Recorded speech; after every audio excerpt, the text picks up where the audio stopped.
Olamga boq, o'zingga boq.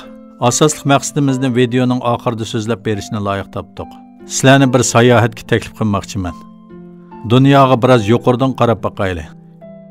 100 kilometr, 1000 kilometr, 10,000 kilometrdan dunyo to'liq ko'rinadi. 100,000 kilometr va 1 million kilometrda oyni ko'gil bo'ladi. 10 million kilometr, 100 million kilometr va 1 milliard kilometrda asteroid chemberi.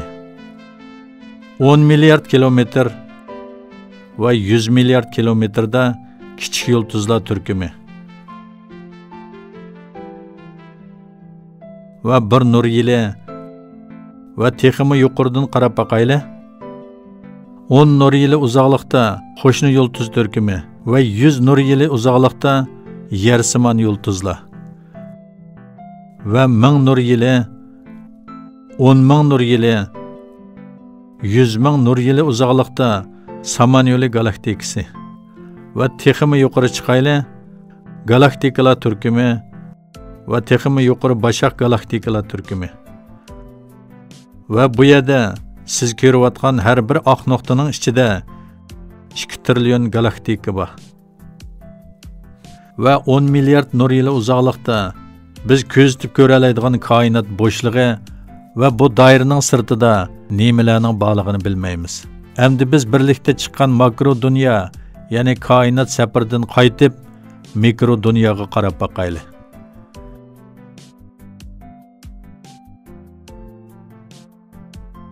Biz ko'zimizning ichiga qarab boqaylik. Boshda retina, ko'zning sirtqi qoplini, uning ichida qon tomirlari, qon tomirlarining ichida qon hujayralari, uning ichida xromosomlar, xromosomning ichida xromosom cho'qqisi va uning ichida gen seprali, ya'ni gen sapig'i, uning ichida atom turkumi, ya'ni atom turkum guruhi. Oldida atom turkumining ichiga, uningdan keyin atomning ichiga kiramiz.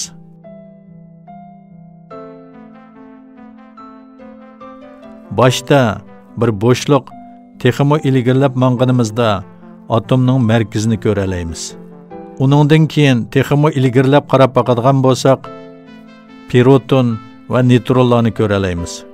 Ularning ichida kvarklarni ko'ramiz. Biroq biz safarimizni bu mikro dunyoda to'xtatib, o'zimizdan shuni so'rab boqaylik. 5 minut nafas olmasa jinidan ayriladigan, yurak so'qishi to'xtasa o'ladigan insonlardan qo'rqishimiz kerakmi? Yoki dunyodagi hamma narsani nuqsonsiz yaratgan va hamma narsa uning irodasi bo'yicha yuz beradigan Allohdanmi? Shuni unutmaylik. Alloh taolo bu mukammal dunyoni uni tonib uningga qulluq qilishimiz uchun yaratdi.